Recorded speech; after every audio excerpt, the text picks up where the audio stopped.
real frustrating to me that the same month you're launching Empire, you're also still doing Outlawed, which has a bunch of new things coming out, and you're setting up the new Amazing Spider-Man Summer Story, which is going to run parallel to Empire.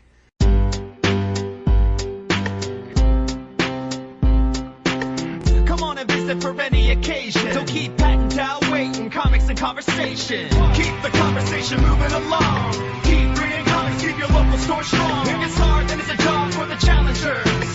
Comics and conversation, y'all. From Challengers Comics and Conversation in Chicago, this is Contest of Challengers. And now, here are Patrick Brower and W. Dal Bush. I don't always use this notebook to take notes during the episodes. In fact, I should take notes more frequently. The last couple weeks I've been a little bit pressed for the descriptions of the episode, but it's fun to flip through earlier pages and see, like, episode 421, 425. We're at 461 right now. It's a lot.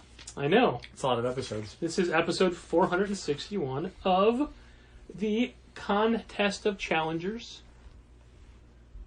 comics industry business podcast on the Yak Channel Podcast Network, brought to you by Challengers Comics. What are we doing? I lost it. I lost it midway through.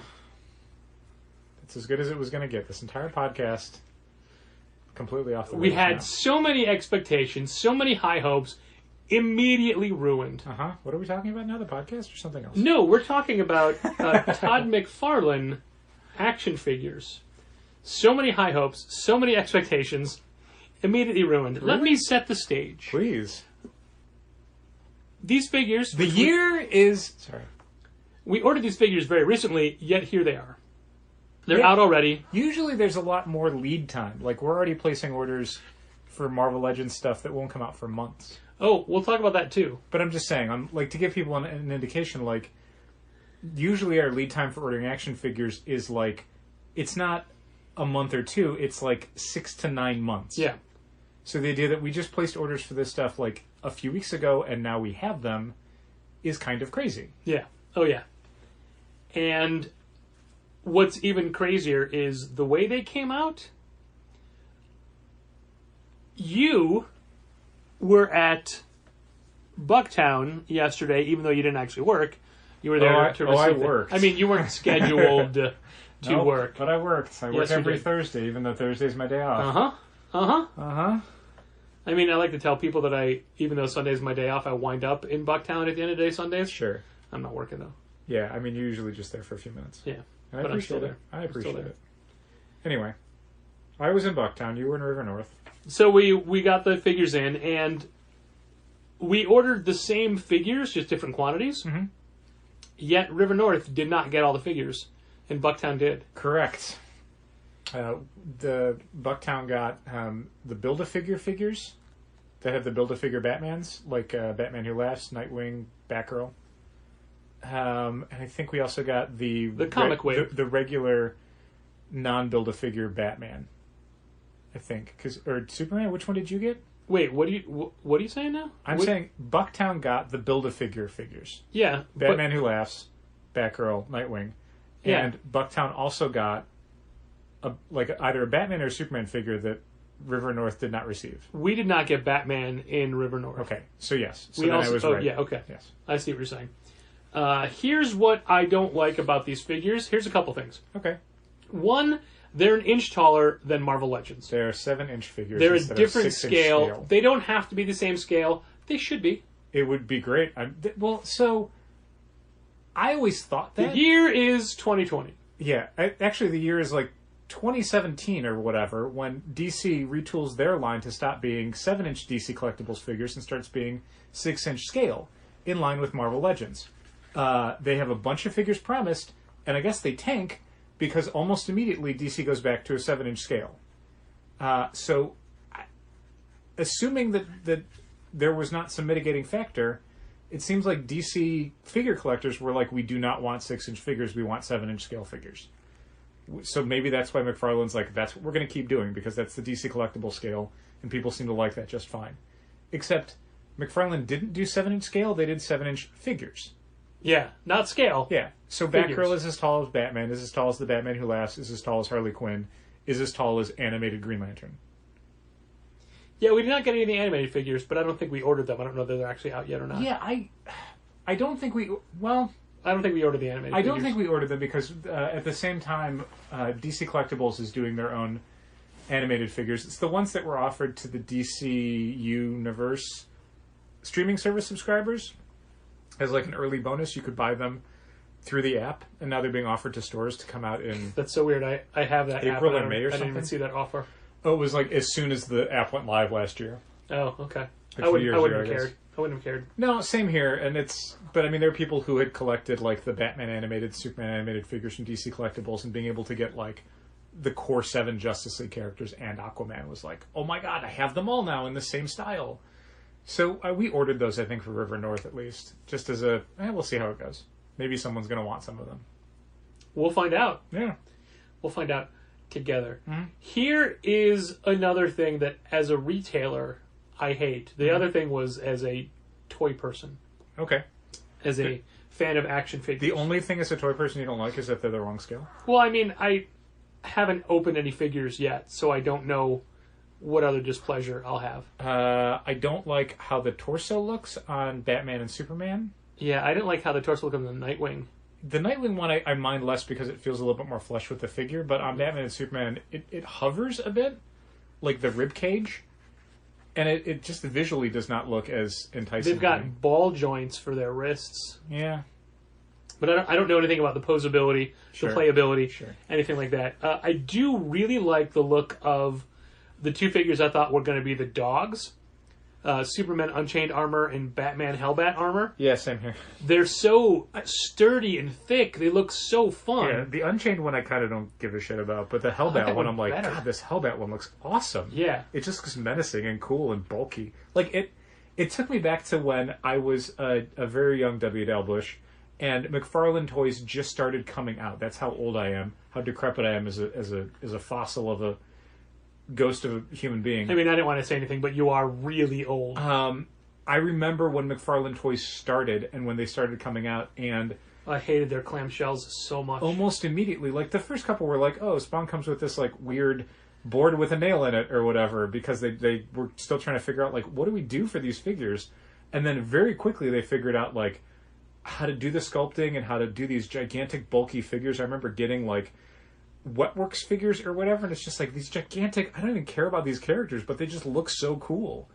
And yeah, he was doing these big, bulky, like Badrock from Youngblood figures, and they were just big, beefy, weighty figures, and that's what the Hellbat figure reminds me of just what would be a Build-A-Figure from Marvel Legends. Yeah. And it's Sure. selling for Marvel Legends price. Like, Yep. it's insane. So I'm not the audience, but I think that looks cool. I think those look really neat, which of course means no one's going to buy them because I don't know anything about the superhero action figure market, like what people want. Those figures are so much sturdier and thicker, but they are the same price as the other comic figures as Batman, Superman, Harley Quinn. Yeah. And that is the standard Marvel Legends price for us at our store of $25.99. Yeah. Great. Like, it's one thing, like Harley Quinn comes with a mallet and some hands, Yeah. but then you get the Hellbat, which is massive, and they're the same price. Right. But here's the catch. The Build-A-Figure figures, your Nightwing, your Batgirl, and your Batman Who Laughs, they each come with a piece of a miniature Batmobile, and you have to pay so much extra for that Build-A-Figure piece. Yeah, you're paying like $5 or $6 No, for you're that paying piece. $8 for that piece. Is it? It's $25.99 Right. for a regular figure. It's $32.99 for... So that's you're paying $7. $7, yeah. In between us. Okay. You have to pay $7. So you're paying $21 for a Batmobile. It's not a figure. It's just It's just a little Batmobile. yeah. Just a little Batmobile. Something I would maybe... If I was offered that from a vendor, if I could sell it for $10 or less, I'd be like, yeah, okay, I'll get a couple of those. But You're paying like, $21 for that. if I had to retail it for $21, it's like hard pass. I don't think there's a market. Also, I think it's such a bad idea. I don't know anybody who's going to want it. The only way they'll build that thing is if they buy those 3 figures. Sure. but you're paying an extra $7 Yeah. for those figures. So I had a guy call this morning. Uh-huh. He saw the Instagram post that we had. Do we still have them in stock? Oh my god! I can't believe they're out already. Mm-hmm. Sure. So he had me put aside a Hellbat and a Batman Who Laughs. Mm-hmm. Then his wife came in to get them at the end of the day, Mm-hmm. and I'm ringing her up, and it was 32 something. No, I'm sorry. It was 60. I don't know, $60 something. Right. And she's like, "Are they $30 a piece?" Like, actually, they're $25.99 and $32.99. So she has to call her husband, Uh-huh. and she has to keep walking to the back of the store because I guess she didn't want me to hear what they were saying. Right. And he's Then like, she'd no, come I don't back want up, and then she's like, she was very, very polite. it. Right. But She's he like, was passing on the Batman Who Laughs. He said that he's looking online and he found a place where it's $25 for the Batman Who Laughs, only Yep. $20 for Hellbat. Yep. I'm like, I'm sure the place he's looking at was able to buy thousands of units. Our markup on these is very terrible. She's holding the phone out so he could hear it. Right. You are correct. They did pass on Batman Who Laughs Yep. and on Hellbat. Wow. They Yeah. bought none of them. Yeah, I mean, that was the thing that we were worried about when we first saw what our cost was going to be on the Build-A-Figure characters. Was like, Jesus, it comes with a thing no one's going to want, and it pushes the price up so much higher than a Marvel Legends figure. So much higher. And it's, yeah, I mean, we'll see. Batman Who Laughs was the one that we got a bunch of because we're like, well, at least it's a Batman Who Laughs figure, but, I mean, maybe we'll sell them during the sale when we're losing money on them, I guess. But, I mean, that is the thing. Like, if we had to sell them at SRP, and SRP is 20 and 25, we would never have carried them. No, never. Because what we're paying per figure makes our profit on those not worth stocking. Not worth taking the risk of getting stuck with them. And not Because only that, if we get stuck with one or two at a, the profit we'd be making selling them at SRP, we would wipe out all the profit we made. Like, it's ridiculous how many we'd have to sell at that cost to break even. and that is just the cost of the figure. Right. Not counting the time and the effort. These aren't from Yeah. Diamond, so they're not in the. If you don't just scan them into the system, they wouldn't be anyway because if they were case lots or whatever. That's assuming that we don't deserve any money for the work we did on it. That's just to break even. Exactly. I mean, Jesus, we'd have to sell generally about 75% of the figures just to break even. And to give you a peek at how we derive at our prices, the same formula we use for the Marvel Legends, we use for these figures. Right. We're not. This isn't like a. We can make more on these figures, whatever. No, this is the formula we use for all of our action figures. This is so. This is not a situation where we're tacking on extra dollars. No, this is kind of the formula that almost any store would use that has a brick and mortar location that they have to pay for. Like, again, unless you're ordering... Yeah, I mean, if you're an online account that is ordering hundreds, maybe thousands of cases, or a nationwide chain that either is ordering hundreds or thousands of cases, or has such a massive, massive fiscal footprint that it doesn't matter that you're making pennies on the dollar, basically, because the volume you're doing makes up for it. We're neither one of those. So we can't afford to do either of those things, which means we have to charge basically a reasonable amount over our cost to be able to stay in business and deal with the amount of inventory that we have to carry. So yeah, this is unfortunately what they have to cost. And again, I wish to God that McFarlane had not put the Build-A-Figure pieces in. And frankly, depending on how the next few weeks go with sales for those figures, we may not be ordering more figures of theirs. We're going to take a real hard look at what the costs are on Build-A-Figure ones coming up, because we may just go, no, not getting those. The other ones, like the Hellbat and stuff, I don't know. I mean, there's always going to be people that are going to find a cheaper price online, and there's always a cheaper price online. Oh, of course. I mean, every Marvel Legends figure we've ever sold, you can absolutely get them cheaper online. Yeah. They might not be in stock past a certain point, and you might have to wait to get them, and you definitely will not be able to look at the paint jobs to make sure that you love it. But that's an option, absolutely. But yeah, depending on how many people say no to the Build-A-Figure ones for McFarlane, yeah, man. Gonna take a real hard look at Wave 2. There is a specific kind of toy collector that there are a lot of out there, and it's like you just said, the people that need to look at all the paint jobs, fine. The people that are always looking... NECA collectors, I see them online, they're always talking about how they hate ordering NECA figures online because there's such a disparity between one figure and another on how the paint came out. And they want to browse. They want to be able to look at two figures and go, which one of these do I like better? And you can't do that online. And that's fine, and I get that. Sure, I'm just saying. And there is, there's the toy hovers of people that check, every couple of days to see what you're getting. Sure. And on the one hand, we're a store, we sell things, that's how we try to make money. Yeah, man, I've done that at places like Target and when it existed, Toys R Us. I'd go in once a week, look through the aisle, see if there's anything there. And I sometimes lament when the sought-after Marvel Legends from a wave sells out immediately to a non-comic buyer in our store. We didn't have a chance for people to see this and to decide on it. And there have been times after fact where, a regular subscriber will be like, oh, do you have this figure? I'm like, no, I'm sorry, that was the first one that went. You want to feel like it's going to the right people. But, I mean, it's not my call who's the right person or not. But you feel better when it goes to the right people versus what you consider the wrong people. Yes, that is the point I'm getting at. Mm-hmm. And the other point is that those specific toy buyers are not loyal to a store. No. They're not supporting their store. They just want their figure. And that's fine. They don't have to support the store. Sure. But I die a little bit inside when people like that get the good figures. Sure. And speaking of the good figures, mm-hmm. I got a call from our toy distributor yesterday to go over numbers for upcoming Marvel Legends, which I knew something was going to happen soon because we don't have any other Marvel Legends on order. Black Widow. Oh, okay. We have the Black Widow Wave. Oh, right. And we have the Black Widow Deluxe figure, and we have the... there's a repaint of the Vintage Storm figure in a black costume. Okay. I think instead of gray or vice versa. I want to say for Marvel Legends figures... There's a Rides Wave that I can't remember if we're down for or not. The Squirrel Girl one? I don't think we are. We are. Or we are now, maybe. We are now. Yeah.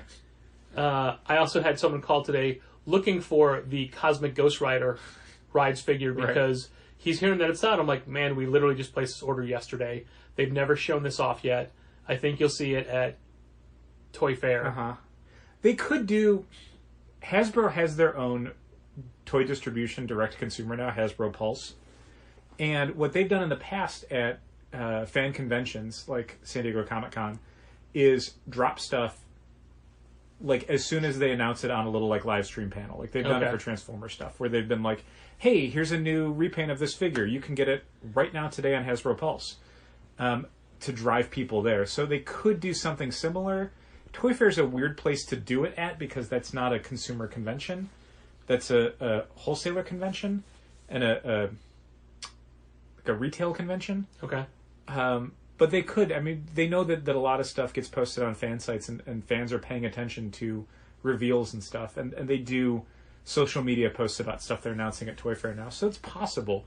I don't know if I mentioned this on the podcast, but I think I told you, Patrick. I had a guy call up when I was in River North. Yeah, do you guys have the new Cosmic Ghost Rider? And it was right before issue 2 came out. I'm like, well... issue 2 comes out tomorrow. We'll definitely have that. I think we might still have issue 1. He goes, no, the Marvel Legends figure? And I'm like, no, definitely not. That has not come out yet. And it was this thing of he didn't even think he needed to say action figure. Yeah. Because what else could he possibly be referring to besides an action figure? And it's like, you called a comic shop.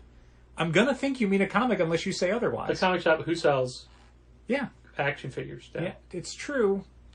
It's true. Sometimes I wish we didn't, but I mean, in some stores, it's the only thing it sells. The Cosmic Ghost Rider thing. Yeah, God, they announced it a million years ago. It felt like. Okay.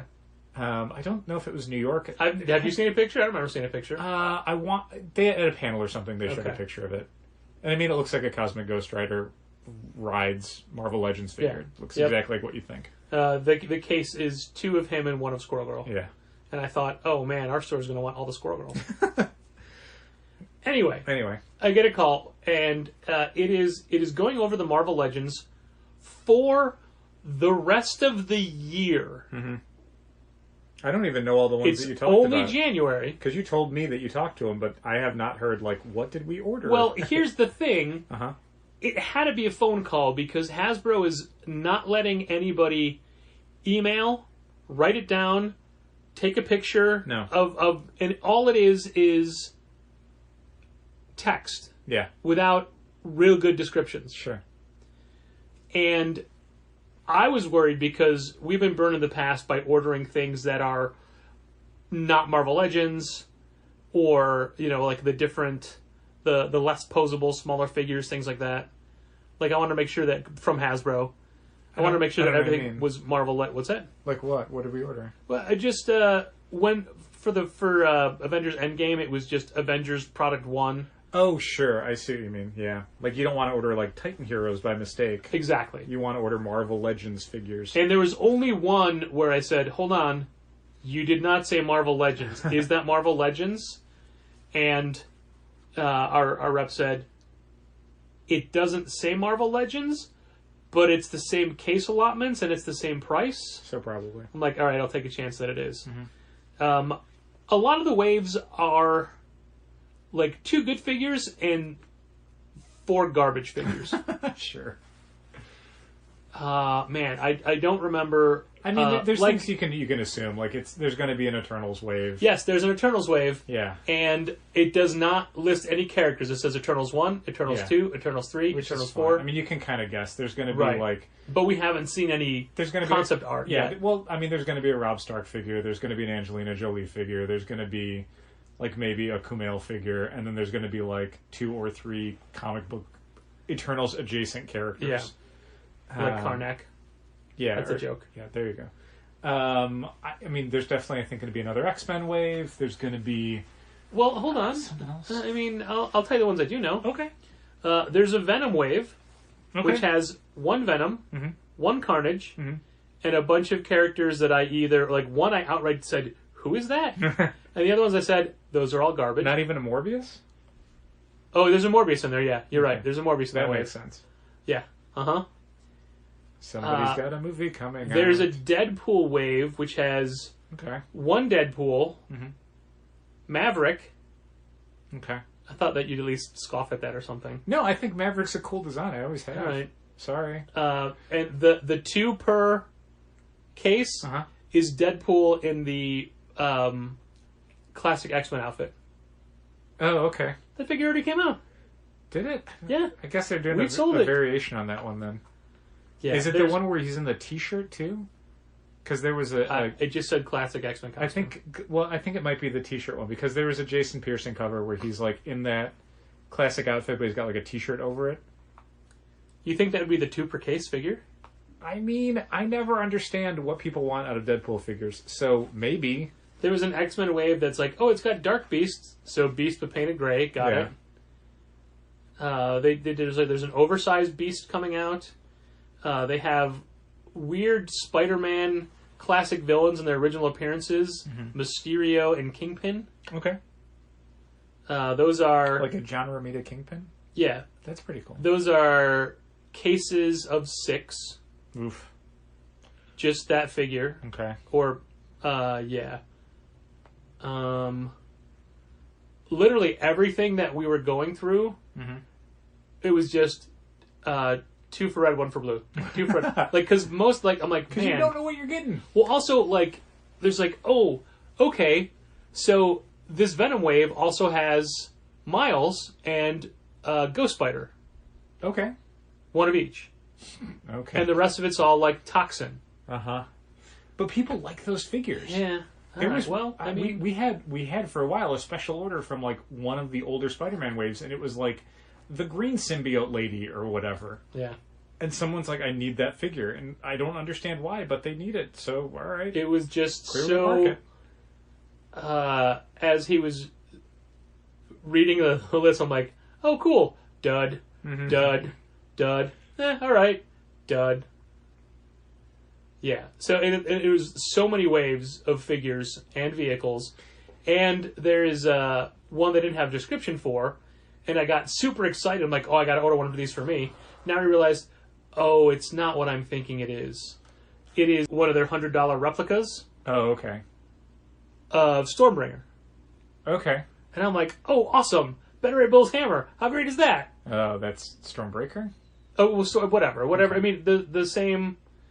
But is it like the Avengers movie? Probably. Hammer one? They don't know. There's no photos. Okay, so probably. But probably. I don't know. Maybe not. Like, there's fans of Beta Ray Bill, and there's rumors that Beta Ray Bill is going to be in the next Thor movie. But it's listed as an Avengers So toy. Everything's an Avengers toy if Also, they think it's going to be more money. Also, it's not called that.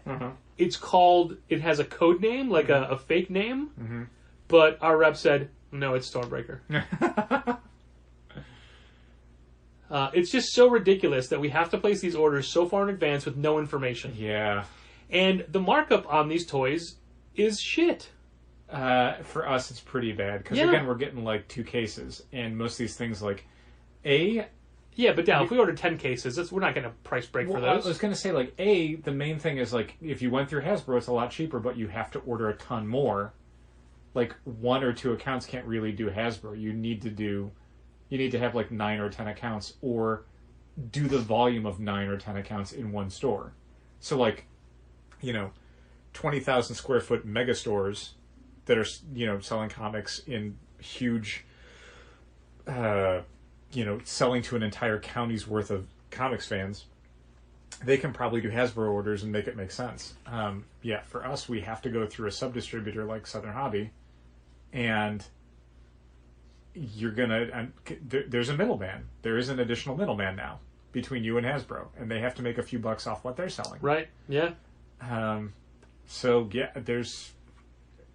That's just how it works. Like, otherwise we kind of can't carry Marvel Legends figures. If we were to do it through Diamond, it would be pretty much the same deal in that we'd have to order cases, and we could order just one, but our price would be even higher than getting them through Southern Hobby. And we get them so much later. Yeah. Or you'd kind of never know. Yeah. Like, sometimes we would get them concurrent with another distributor, sometimes even months later, and then sometimes, and this was my favorite, they would just never show up. Just wouldn't happen for some reason. But you have an order in the system. Doesn't matter.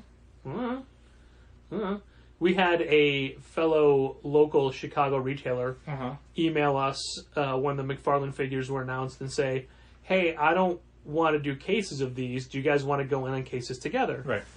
And I replied, hey, we don't get them through Diamond. We go through someone else, and they'll let us order singles. And we literally just put our orders in yesterday. He's like, oh, I didn't know that. So then I was talking to our distributor yesterday, our toy guy, and I'm like, hey, do you deal with this store? They're like, yeah, we do. I'm like, oh, and I told the story, and he said, oh, they did not order them through us. All right. Yeah, I'll say this about the McFarlane figures. It's cool that we were able to order individual figures in whatever quantities we wanted. Yeah. Because that definitely allowed us to order more of certain ones. Like, if it had just been, like, a case of 8 figures and there's 2 Batman Who Laughs and one of everybody else, we would have been like, I don't know, maybe 2 cases. Yeah. We definitely ordered more this way. Yeah, being able to order what we wanted, we were able to go, oh, more of characters like Batman and Batman Who Laughs.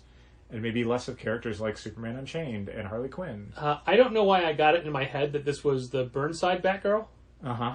It's definitely not. It's the Sean Murphy design. It's the newer redesign, yeah. Is that why she's still in her package? I mean, I got home late last night. Also, one last thing about McFarlane figures.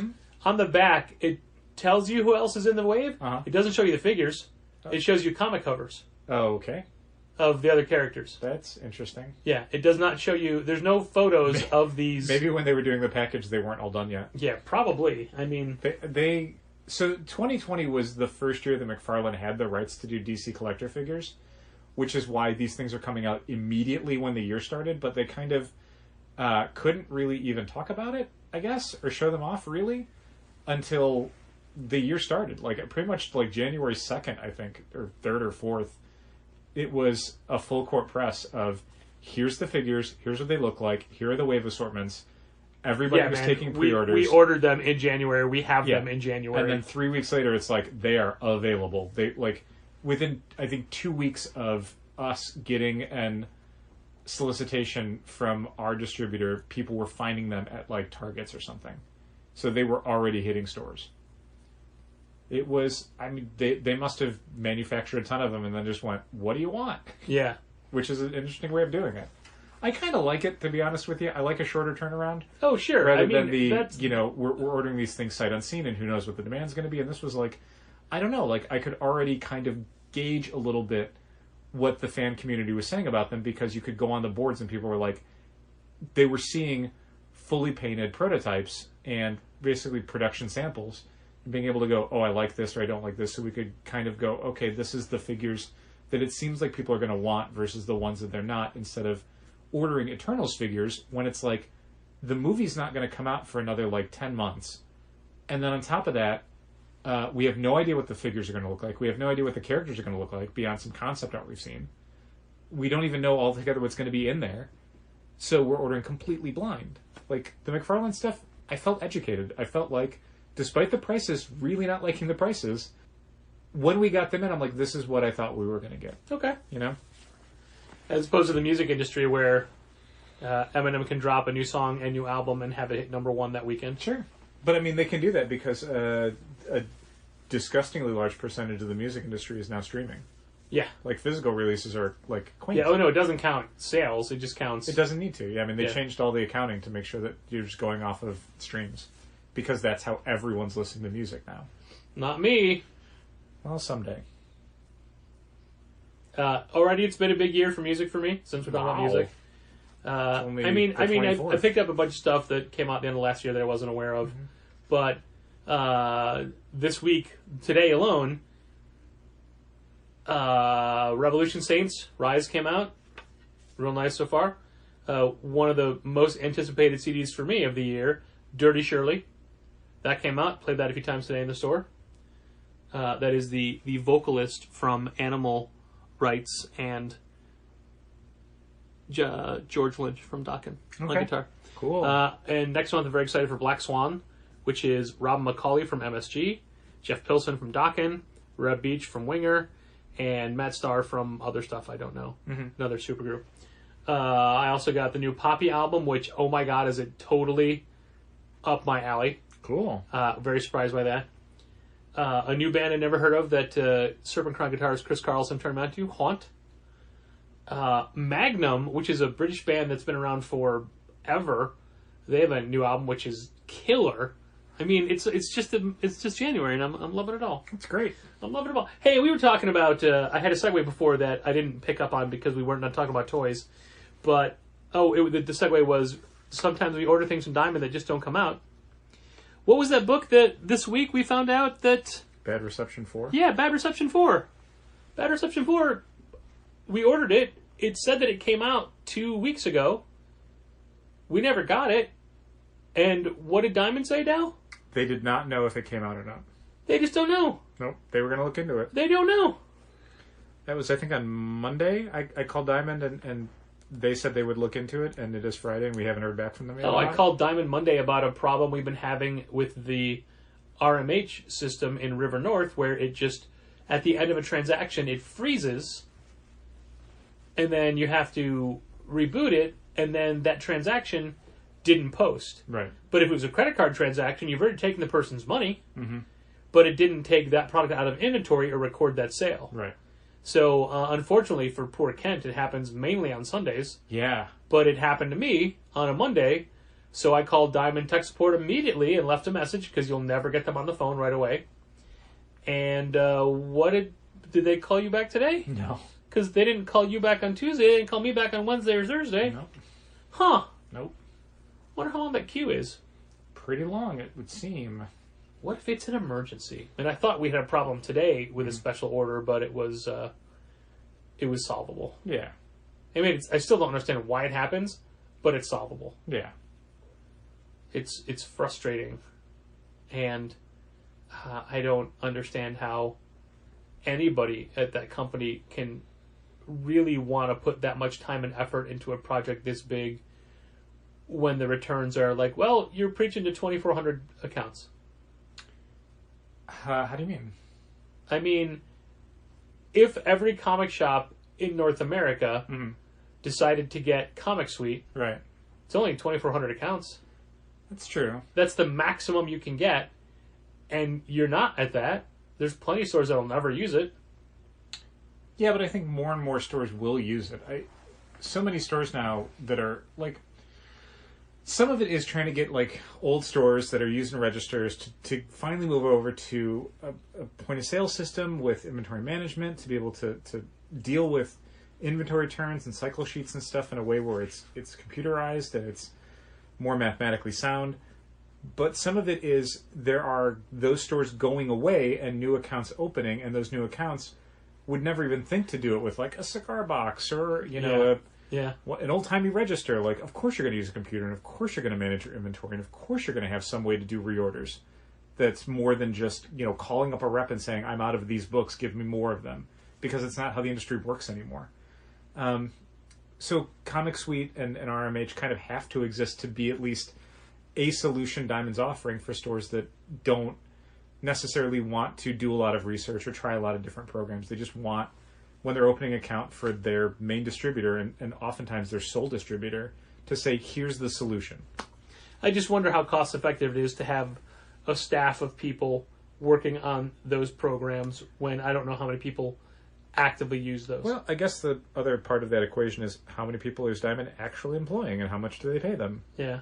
It doesn't seem like it's a lot of people. I mean, there's at least 3 people in that department. Sure. But, I mean, maybe it's just 3 people in that department. I mean, the programming side, it doesn't feel like it's a lot more people than that. Yeah.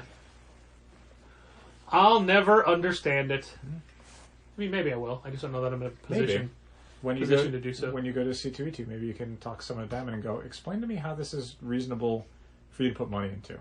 Because I don't see it. Sure. It has been a slow month in comics retail. Correct. And I bring that up because just today I was finding out about other stores and how near catastrophic the month has been for almost everyone. There's always one store that's like, oh man, I'm going to have my best January ever. Sure, there's always one. But the number of people that are, hey, it's terrible. And it's the kind of thing that you feel like, okay, I feel a little bit better. Yeah. I'm not terrible at my job. No. I've been doing the weekly numbers for Bucktown, and I mean, I don't know exactly where we're at as of the last 6 days, but in general, we are kind of on pace to do what we did in January 2019. So while it feels catastrophic and it feels desolate, I don't really think it is. It's just the way the month was structured. Yeah. Like, we had this weird thing where we had this massive week for December 18th, where we got 2 weeks worth of stuff in.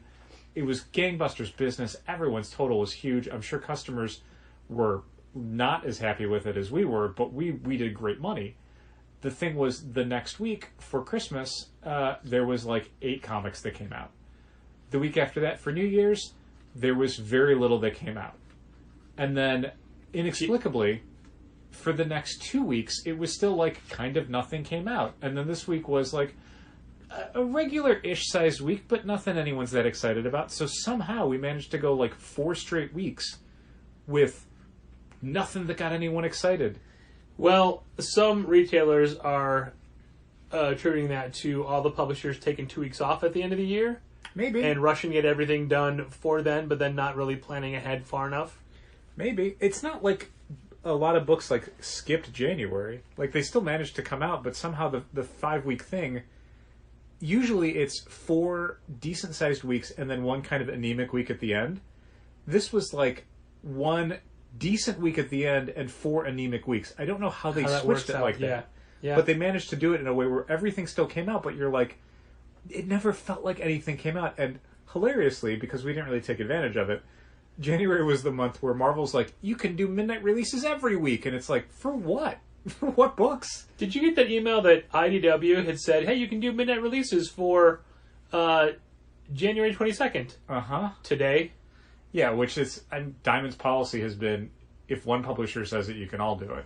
I think, right? But that's absolutely true. So it doesn't even matter because Marvel already said we could do it, so it doesn't matter what IDW approved. But IDW also approved it 2 days after. Sure. The 22nd was 2 days ago. Yep. I don't get it. Maybe it got stuck in the queue. It's super weird. Yeah. But yeah, we're not taking advantage of. No, we said this before. We'll do a midnight release if Saga comes back. When Saga comes back. Yeah. When, Dal. When Saga comes back. It's not in April, I'll tell you that much. Nope. Yeah, slow. There's a lot of blame going around, but honestly, ultimately, I just feel a little bit better about us. It's tougher for us because we now have a baby that needs all this care and attention, right? And that needs to. And the industry's kind of neglected it this month. Yeah, it needs to survive with help from elsewhere. Yes. That it hasn't gotten. Not yet. No. Yet. Yeah. Boy, it's a nice stressful week though. A nice fun, huh? Yes.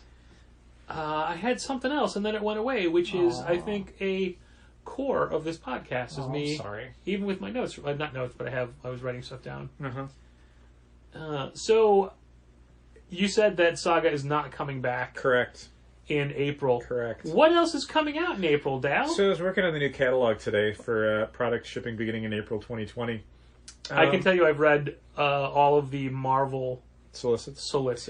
The Marvel solicits are very Empire heavy, so golly, I hope people are excited about Empire because I might put this in an email in this exact wording, but for those listening who are on the fence about Empire, especially the tie-in series, get your pre-orders in.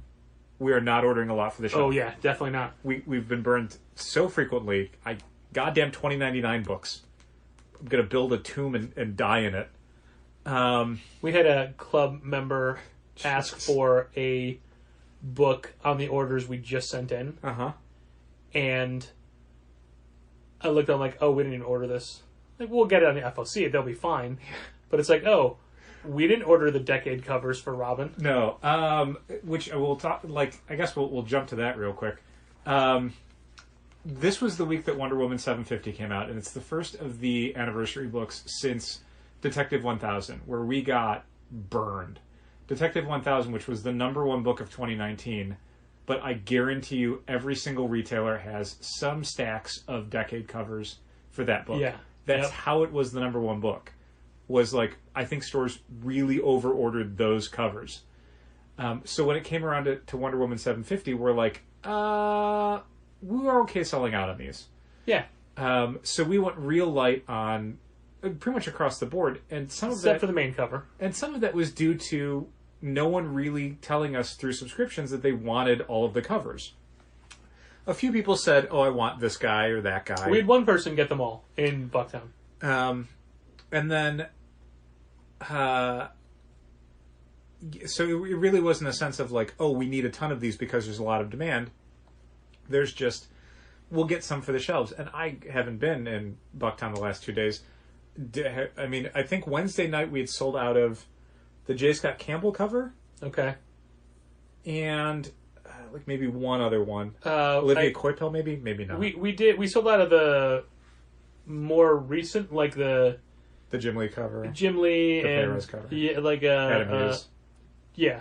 And like those, but not like the 1940s Middleton cover, which I thought was really strong.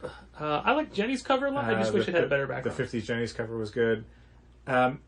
So yeah, it's interesting to me because it's a very DC thing of like, 2 years ago they did this Action Comics thing. Oh my god, it did great.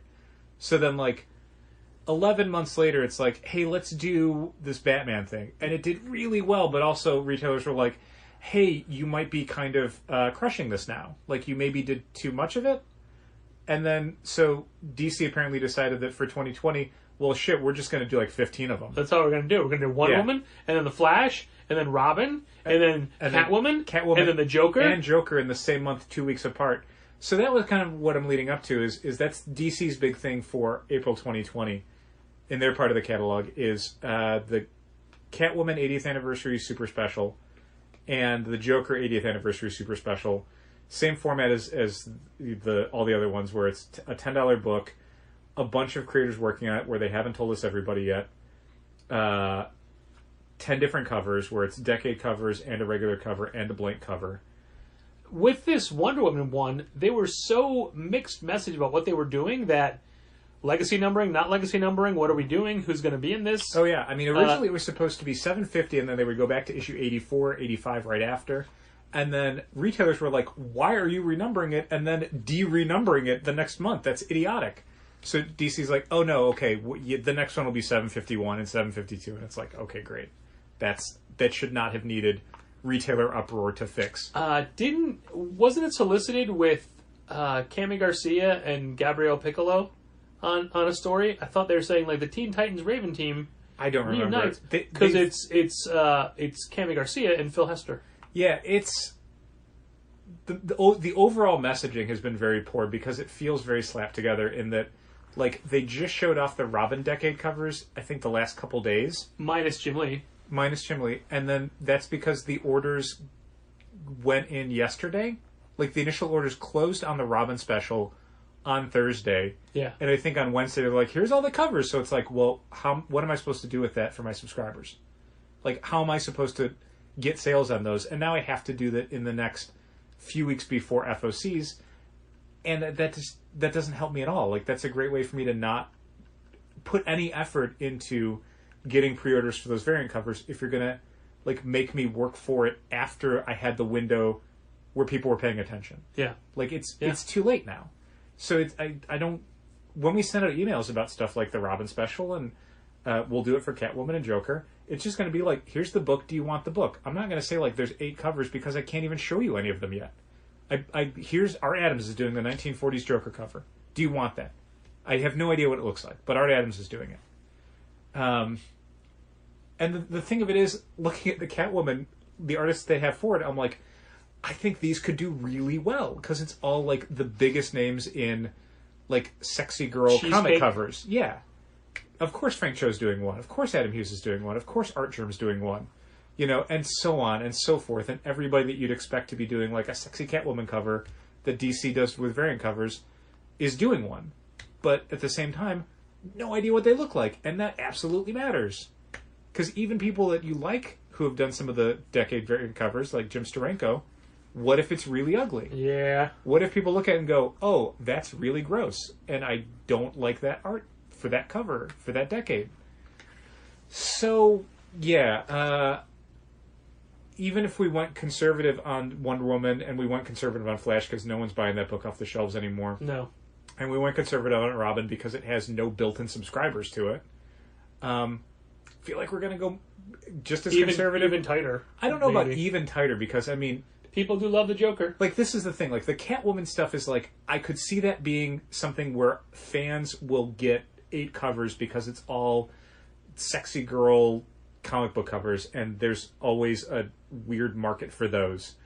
Not my favorite market, but it absolutely exists, and I'd be stupid to ignore that they have $10 they want to spend on a sexy girl variant for Catwoman. The Joker one, though, is the one where I'm like, I hate that they're doing 2 in a month, but if you're asking me what feels like the smartest thing for us to order a few days before Free Comic Book Day, it's a $10 Joker book. Yeah. That will sell like crazy to the people who come in for Free Comic Book Day. You could, honest to God, move a lot of those in a way that you could not necessarily move the Detective 1000s or the Action 1000s or whatever else. Like, the Joker 80th anniversary special, yeah, man, like, I don't like that it exists, but we should probably order a bunch of those. Well, we'll see. Yeah. We'll see. But yeah, getting back to Empire, it's such a weird, dumb way that they're releasing it. Kind of typical Marvel. So issue 1 and 2 are listed in the new catalog. I'm going to cut in and say that I admire the tiny level of restraint they have. There's only... Marvel? Yeah. There's only 3 books that are double shipping that month. Empire, Amazing, Dr. Aphra. So, I would disagree with the Amazing thing. Because while it's double shipping, there's also the Amazing Sins Rising Prelude. Yeah, by Nick Spencer. Which does not need to be a separate issue. No. But that's how you get 3 out in a month. But it would sell better as a normal issue. Amazing. We're going to pull it for everyone who gets Amazing. I mean, it's written by Nick Spencer, and it is... Which, I don't want to get off track. Real frustrating to me that the same month you're launching Empire, you're also still doing Outlawed, which has a bunch of new things coming out, and you're setting up the new Amazing Spider-Man Summer Story, which is going to run parallel to Empire. It's like, why does all that stuff need to happen at once? But don't worry, there'll be an Amazing Spider-Man Empire miniseries written by Taron Killam from Saturday Night Live. Yeah. Or Single Parents, if you prefer. I prefer neither one. So let me jump in real quick. Sure.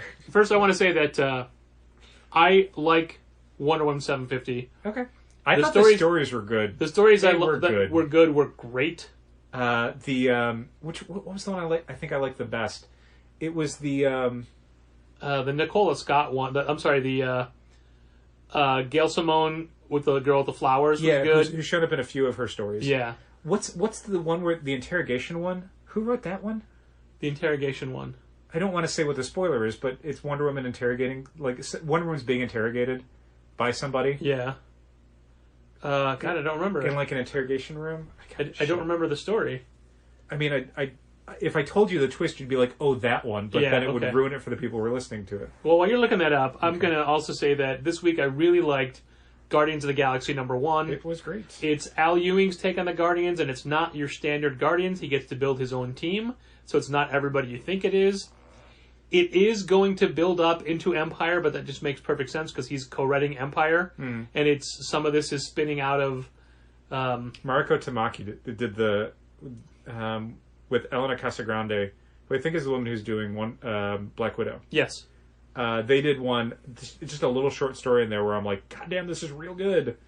But yeah, Wonder Woman 750, a lot of really good stories in it. Yeah, for sure. So and I even did an Instagram story about those two books because I like them a lot. But yeah, Guardians was great. I love the cast. I like the art. I was not into the Avengers No Surrender or No Road Home. Yeah. No Road Home, which this is really spinning out of.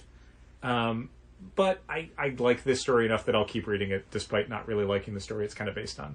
And they reference all the older but also more recent Annihilation stuff, which I didn't read the new stuff. Right, but at least they acknowledge it. Like Nova's in it, and he's like, "Yeah, I went through a thing." So you don't have to have read Annihilation Scourge, but for those who did, it's nice to see it acknowledged. And exactly. I'd mentioned that I like that it's weirdly acknowledging some of the stuff going on in New Mutants as well. Yeah, which they completely did not have to do. But again, I read New Mutants, and I thought, "Oh, that's cool that they acknowledge that." So what we found out at the end of Incoming, which I'm going to tell you about, sorry if it's a spoiler, it's what they're leading up to. We'll never make that $10 now. Is this year it's going to be a Kree-Skrull Earth War. Mm-hmm. It is the Kree and the Skrull united by the one thing that could unite them, going after the Earth. Fine. For some reason that we don't know yet. I don't care about the Kree, I don't care about the Skrull. Nope. But I like Dan Slott as a writer. I read all of his books. I'm current on FF and Iron Man. And I like Al Ewing a lot. Yeah. And I trust that the two of them will tell a good story in Empire. What I don't need are all of these crossovers already. So the thing that made me the most frustrated, and there's things that make me frustrated, and it's the standard, like the things I talked about, where you're doing Empire, but you're also doing two other events parallel to that, which makes everything feel cluttered, and it's hard to break through the noise of it all. And of course, the fact that there's a bunch of kind of nonsense ancillary miniseries, like why a 3-issue Spider-Man series, while Spider-Man's also a Fantastic Four and appearing in the Empire book. Why a 3-issue Avengers thing when the Avengers are already appearing in Empire, and the Avengers thing is also kind of just a weird Black Panther and the Agents of Wakanda story. Yeah. But no one would buy it if you called it Empire, Black Panther, and the Agents of Wakanda, I guess. But it's the fact of, like, okay, so you're releasing 2 issues in the first month. 1 and 2 are coming out in April. Yeah. But so are 0 Avengers and 0 Fantastic Four. Uh-huh. So there's 2, I think, $5 books coming out before the first $5 book, or $6, I can't even remember, and comes out for Empire. The so Fantastic it's a 6-issue Four one, series, though, but it's not, because it's really an 8-issue series. Multiple zeros. But the Fantastic Four one, written by Dan Slott, who's writing Fantastic Four. Right. The Avengers one, written by Al Ewing, who's writing Empire. Right. So I think that those two, I hate to say it, I think those are going to matter. Oh, absolutely. I mean, I looked at it and I'm like, well, that's what, again, that's kind of frustrating is you're saying 1 through 6, but you're also saying, well, did you read the 2 zeros that came out beforehand? So I didn't, if people subscribe to Empire, at 1. Do we give them those zeros? Yeah. Okay. Probably. I mean, I kind of hate to do it, but we can't just, like, wait till 1 comes out and go, did you pick up these other 2? Because at that point it might be too late. We might be out, or they might say, well, I'm picking up this $5 one. I don't want to spend $15 this week on Empire. But holy shit, will we feel burned if they're nothing to do with it? I guess. Stuff like that happened before. We pulled $20.99 Alpha and Omega for everyone who got Amazing Spider-Man because, hey, Nick Spencer, and this is the storyline, but if you read Amazing Spider-Man, it's not at all the storyline. Nothing to do with it. Nothing. No, Nothing. really Which is didn't. why we got stuck with all those goddamn one-shots, because it's like, Yeah. there's nothing driving people to this story. No. Like we thought there would There's be nothing to because say, of the way it hey, was pick up these advertised. other books. Yeah, they were putting $20.99 on the cover of Amazing Spider-Man, and it's like, what's the $20.99 story in here? Oh, Spider-Man fights Doombots in New York in 2019. Yeah. Uh-huh. Okay, what? Uh-huh. So yeah, the Empire stuff. Again, we are going to order real low on anything that is not called Empire with no subtitle after it. I mean, there's a Chip Zdarsky one-shot, which, okay. The Hulkling one? Yeah, but who cares? But he's also co-writing it. Yeah, wait. Yeah. Who? What? Chip Zdarsky is co-writing it with Anthony Oliveira. Oh, okay. You're saying he's co-writing it as a negative. I'm like, yeah, I just said he's writing it. I said the Chip Zdarsky one-shot. Oh, if he was writing it, that's one thing. He's co-writing it with someone else. It's like, less interested now. In the same way that, Jason Aaron fans and Al Ewing fans aren't as happy when Al Ewing and Jason Aaron co-write with somebody. 'Cause Right. It's like, well, co-write usually means that the second person is doing all the writing and the first person saying, I will put my stamp on this because it would not sell if only the second person was credited. Well, unless it's in the case of Undiscovered Country where they co-wrote the first issue and then they trade off. Sure. Fine, though. But, yeah, there's too many Empire books. Yeah. So the thing that's interesting to me about the other Marvel solicits is 2 more X-Men books are announced. X-Factor and Children of the Atom. X-Factor, Leah Williams and David Baldion, I think. Mm-hmm. And Children of the Atom is Vita Ayala And Bernard Chang. and Bernard Chang, and I like Bernard Chang a lot. So, more X-Men books, and nothing's really been taken away. Only Fallen Angels. Only Fallen Angels is the Angels only has one's gone been wrapped away. up. So you'd look at that and think, Jesus Christ, it's like already, 3 or 4 X-Men books a week. Is it going to start to be like 8 books a week? And I'm looking at the list and I'm like, oh no, what they're doing is the first 6 were coming out like basically twice a month. Yeah. So they're putting out 12 books a month. They're still putting out 12 books a month Now starting it's in April. Onesies. But it's 1 each. And so you'll still get 3 or 4 books a week, but you're only going to get 1 X-Force a month, 1 Excalibur a month, 1 New Mutants a month, and so on. So my question to you, Patrick, as a retailer, which of those 2 release strategies do you prefer? Would you rather have 6 X-Men books that come out twice a month, or 12 X-Men books that come out once a month? There's no in between. There's no one. Pick one. There's no both. No. Well, I want to say Do you that want 12 books that come out twice a month? I don't. No. One of the things that Jonathan Hickman has said is that they're trying to do X books that appeal to every level of fandom. Sure. And of course, he ended it with, "You don't have to read them all," which I feel like Marvel really wants you to read them all. I think retailers also would like you to read them all. Yeah. That was something that we were really excited to see when the Dawn of X stuff launched, is how many people were like, I want all of them. And how many people are still, when they see them on, the front of the register display, they're like, oh, are there 2 more X-Men books? What happened to X-Core that they had announced in one of the letter columns? It hasn't officially hit the schedule yet? Well, not only that, but the person who was drawing it is now the new artist for Miles Morales. Who was drawing it? Carmen Canaro? Yeah, Carmen Canaro. Maybe she's doing Miles for a minute until she does that other book. But I mean, they announced, like, the Miles listed is like, hey, welcome Carmen Canaro as the new regular penciler. Well, I mean, which somebody else told for me. Marvel Comics, what does that ever mean? Someone told me that they heard Miles is ending. I don't know. I hadn't heard that, but I mean, I don't know. I don't know where I would hear that. I don't know. Which do I prefer? It's tough because we're getting dwindling numbers on most of the X books. Also I think we have way too many regular X-Men 5s coming in this week. 4 we got caught out on real Which bad. is too bad because 4 is the best book of the entire series. It validates everything Hickman's doing on that franchise. So good. Yeah. So we trended our numbers down with like 6. And I think 5 we're getting less 5s than we were 4s, I think.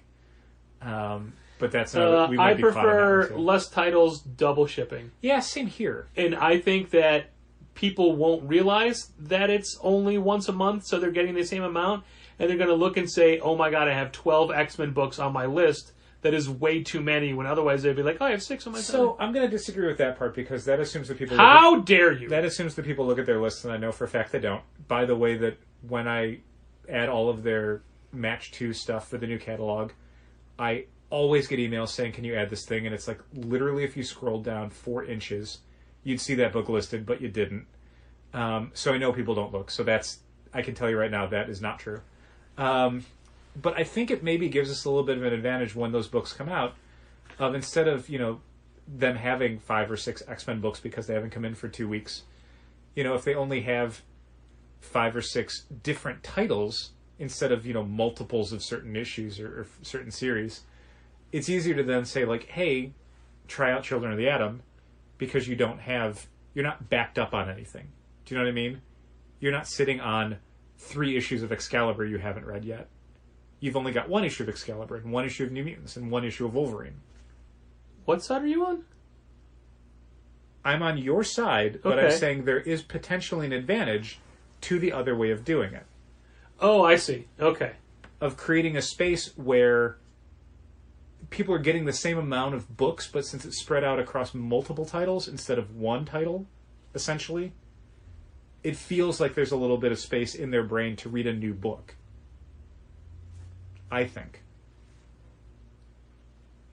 I don't know. I don't... I'm just very surprised that these new books aren't 1 and 2 in the same month, and I'm very happy that they're not. Yeah.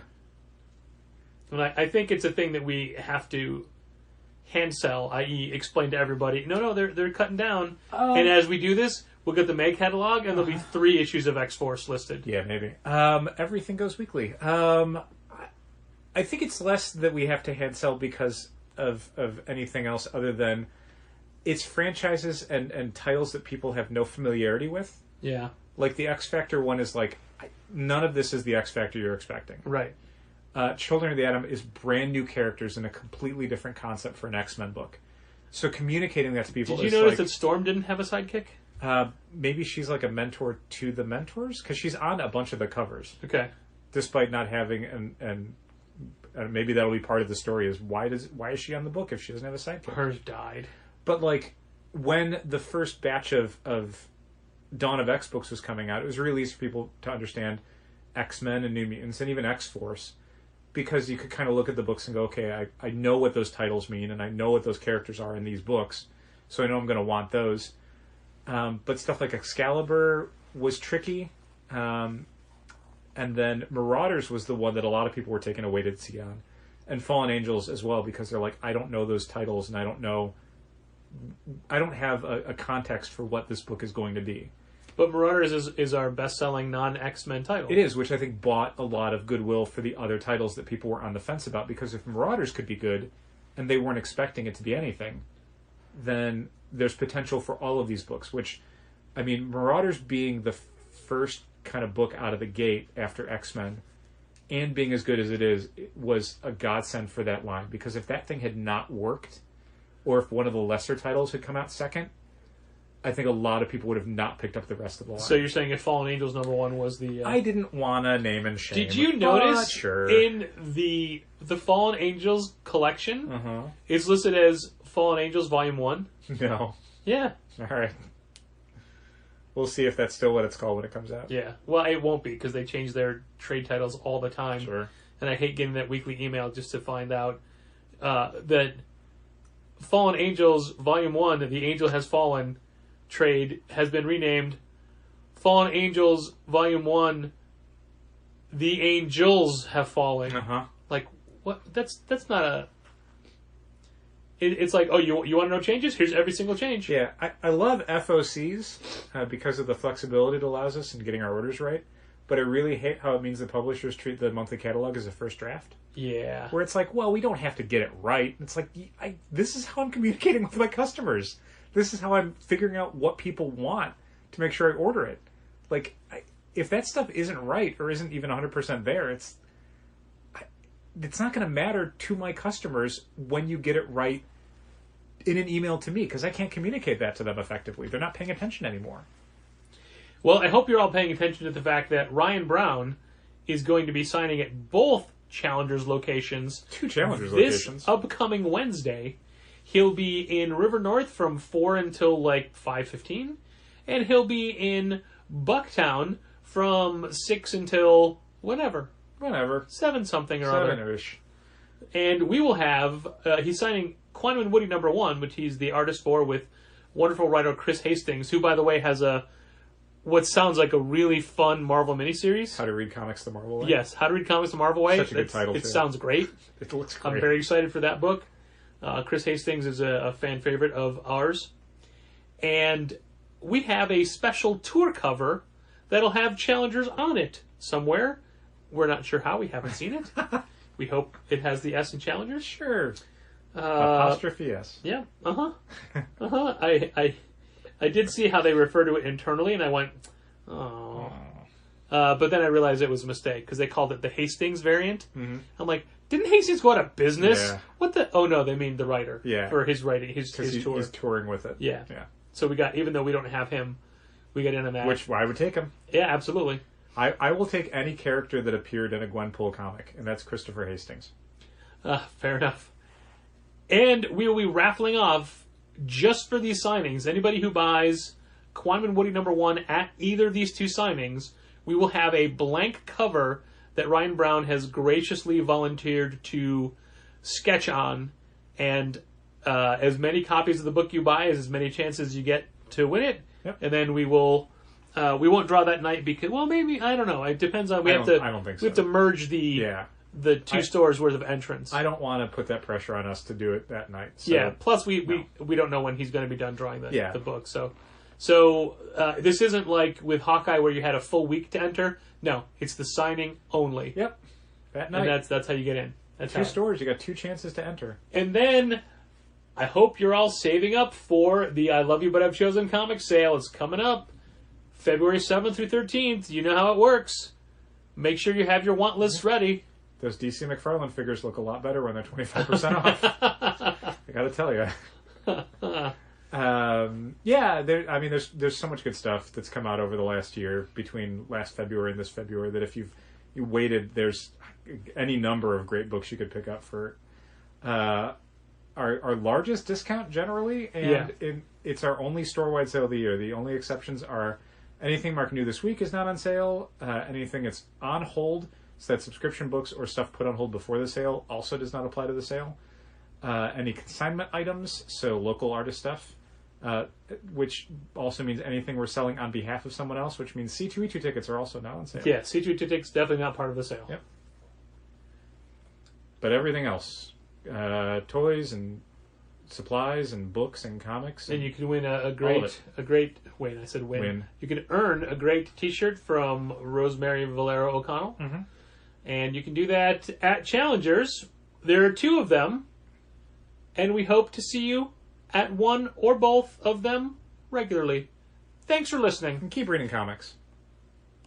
This has been Contest of Challengers. Thanks for listening. Keep reading comics. Challengers is located at 1845 Northwestern Avenue in the Bucktown neighborhood of Chicago. 773-278-0155. And in the River North neighborhood of Chicago at 750 North Franklin Street, number 103, 312-285-2252. Keep up to date with new releases and events at challengerscomics.com. Like Challengers Comics on Facebook, follow @Challengers on Twitter, and help fund this podcast at patreon.com/challengers.